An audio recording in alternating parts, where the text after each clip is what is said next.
প্রিয় বন্ধু, আপনি কি জানেন যে আমাদের মস্তিষ্ক কোন বয়সে সবথেকে বেশি পাওয়ারফুল থাকে?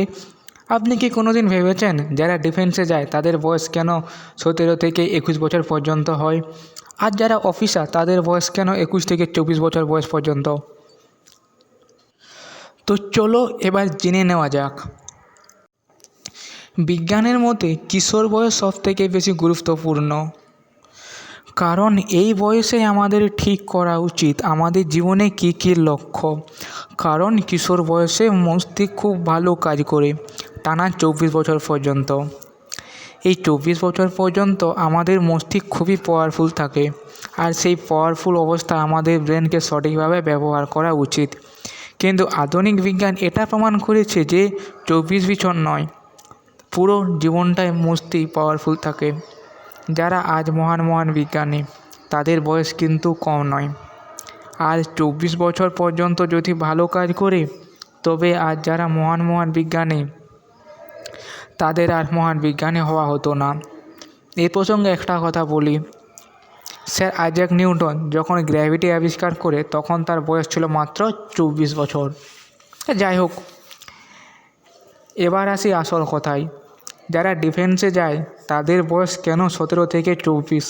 কারণ এটা কিশোরকাল, আর এই কিশোরকালে মানুষের সবথেকে বেশি ক্ষমতায় থাকে। মানুষ সব কিছুই হতে পারে, ডক্টর, সায়েন্টিস্ট, পাইলট, আর্মি বা যে কোনো। কারণ হিউম্যান সাইকোলজির মধ্যে এই বয়সে সঠিক প্রশিক্ষণ বা ট্রেনিং দেওয়া হলে সব কিছুই খুব সহজে অর্জন করা সম্ভব। আর যদি আপনার বয়স 24 বছরের বেশি হয়, তাহলে আপনি কোনোদিনও ভাববেন না যে আপনি কিছুই করতে পারবেন না।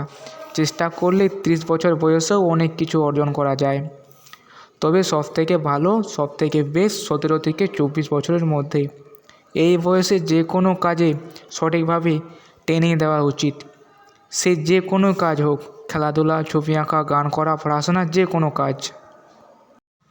আর একটা কথা, যারা গোয়েন্দা যেমন সেখানে জয়েনিং করতে গেলে 24 বছর কেন সবথেকে ভালো সময় বলা হয় জানেন? কারণ 24 বছর, আর কিছু বললাম না, আপনি বুঝে নিন। বলা হয় ট্রেনিং দরকার, ট্রেনিং ট্রেনিং ট্রেনিং। এই ট্রেনিং শুধু একটা শব্দই না, এই ট্রেনিং একটা মানুষকে নতুন রূপ বানায়, যেটা জীবনে হতে চায় এবং যেটা স্বপ্ন দেখে। তো বন্ধু, ভালো করে ট্রেনিং নাও এবং ভালো করে ট্রেনিং করো, যেটা তোমাকে একটা নতুন রূপ বানাবে।